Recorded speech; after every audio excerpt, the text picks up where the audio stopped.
Hello, guys, welcome back to Deep Dive with Claret. Today, we are going to be reading a story from Relationship Advice. And guess what? Our story today has an update. So, let's get into it. This story comes from Relationship Advice from Throw R.A. Sonata Spirit. The title is One of my 35 female best friends, 31 female of 20 years, made a move on my boyfriend, 36 male. How would you handle this? For some context, my best friend, I'll call her L, was recently cheated on by her long-term boyfriend. They had been living together, but since the lease was under her ex's name, she's the one who moved out. She asked if she could stay at my place while she figured things out. I live alone and I'm rarely home because I spend most of the week at my boyfriend's place. So I told her she was welcome to stay. I work from home 3 days a week and go into the office on Thursdays and Fridays. Since my boyfriend lives almost 2 hours from my work, I usually stay at my own place the night before my office days to make the commute easier. During those nights, I'd spend time with Elle and check in on how she was doing. One day, she told me she was getting lonely staying there by herself and asked if I could spend the weekend with her. I really wanted to support her, but I also wanted to spend time with my boyfriend. So I suggested she come stay with us for the weekend instead. I asked my boyfriend first, and he had no problem with it. Saturday morning, the three of us were relaxing at my boyfriend's house, binge watching a TV show. I suddenly craved bubble tea and asked if they wanted to come with me.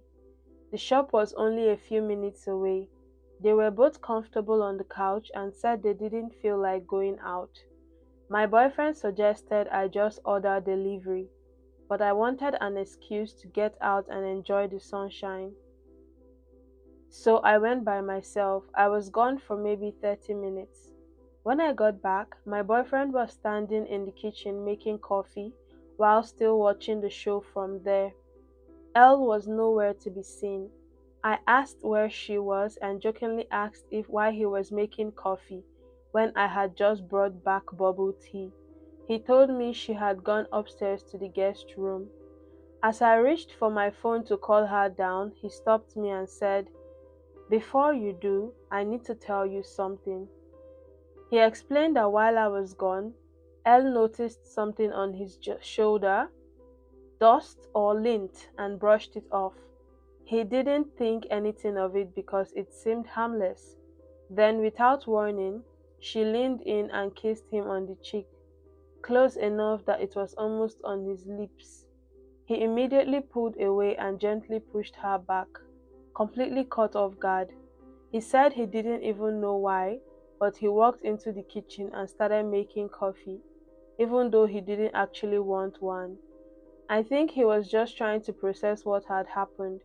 According to him, Elle immediately apologized and said she didn't know what had come over her before. Oh my god, she didn't know what had come over her. Wow. Before going upstairs, it felt like someone had pulled the floor out from under me. I couldn't even think of a response. I trust my boyfriend completely. In all our times together, he's never given me a reason to question his honesty.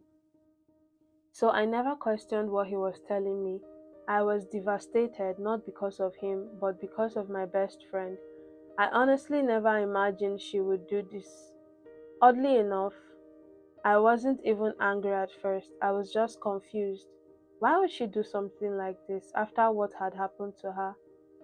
I told my boyfriend I was going upstairs to check on Elle. He asked me to go easy on her because she was already in a terrible emotional state after everything she had been through. I knocked on the guest room door and tried to sound cheerful. "Bubble tea delivery for my best friend." Instead of answering, I heard sobbing. When I walked in, she was sitting on the bed crying. She looked completely broken. Seeing her like that made it hard to stay angry. I couldn't stop thinking about what she'd done. but I also couldn't ignore how devastated she looked. I decided not to confront her immediately. Instead, I comforted her. I told her everything would be okay and that her ex didn't deserve her. She cried even harder. After a few moments, she admitted everything without me saying a single word. She confessed exactly what my boyfriend had already told me. She said she didn't know what came over her. She wasn't thinking clearly. For a moment, she wasn't seeing my boyfriend as my boyfriend. In her words, she saw someone else and acted on impulse before reality hit her. I still don't fully understand what she meant by that. She said she immediately realized what she'd done after my boyfriend pushed her away, and she was deeply ashamed and embarrassed. She kept apologizing. My closest friend group consists of just 4 women, including Elle. I don't want to tell the other 2 yet because I don't want to damage Elle's reputation. If this is something we can walk through privately, I'm looking for outside perspectives. One last detail. Later that night, I remembered our living room camera. Even though I fully believed my boyfriend, I still watched the footage to see exactly what happened. His story checks out. Now I'm wondering if I trusted him completely, why did I still feel the need to check the footage? Does that mean I subconsciously doubted him, or was I just trying to process something impossible to believe? I'm grieving the loss of trust in a 20-year friendship. Is this something you could ever forgive, or is this friendship over? What would you do in my situation? Wow. Maybe I would say I can be a bit harsh and direct, but if this kind of thing happened to me, I feel like I wouldn't be able to hide it, because for someone to be able to make a move on your boyfriend or even on a man, they had to have thought about it. Don't give her the whole benefit of doubt that maybe it was just in the moment. No, she had to have thought about it, been jealous of her best friend still being in a relationship while her own boyfriend cheated on her. Imagine how much your friend has to hate you for them to want to make the bad thing that happened to them happen to you, basically. So I would say I would cut her off. I would advise OP.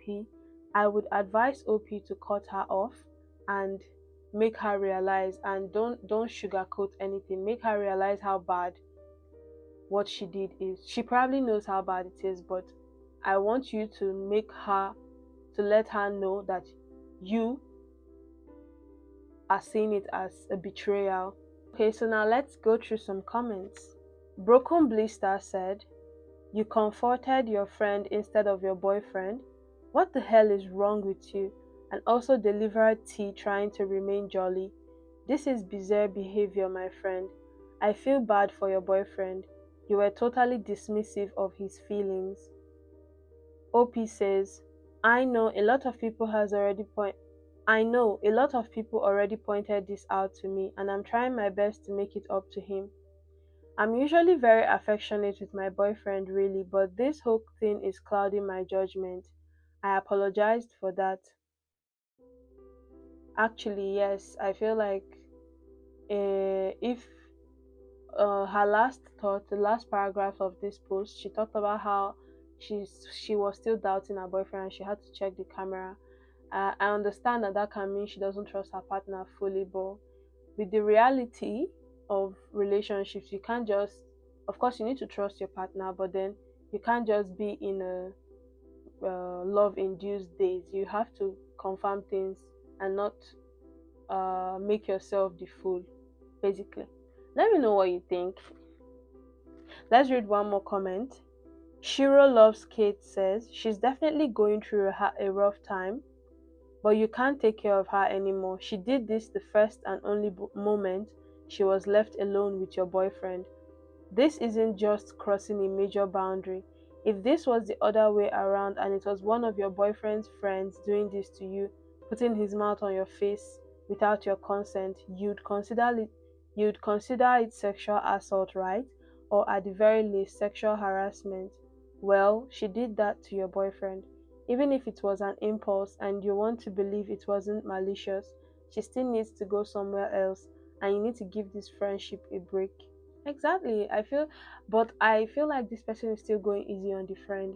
I know you're going through something hard, but there are some kind of actions that cannot be excused. Anyway, I'm going to read the update to this story in my next video. So please watch the next video for part 2. But before that, comment what do you think of this first part, and what do you think of do you think I'm being harsh on the friend, or do you think she deserves being cut off? Let me know in the comment section. Please like, subscribe, and I'll see you in the next video. Bye.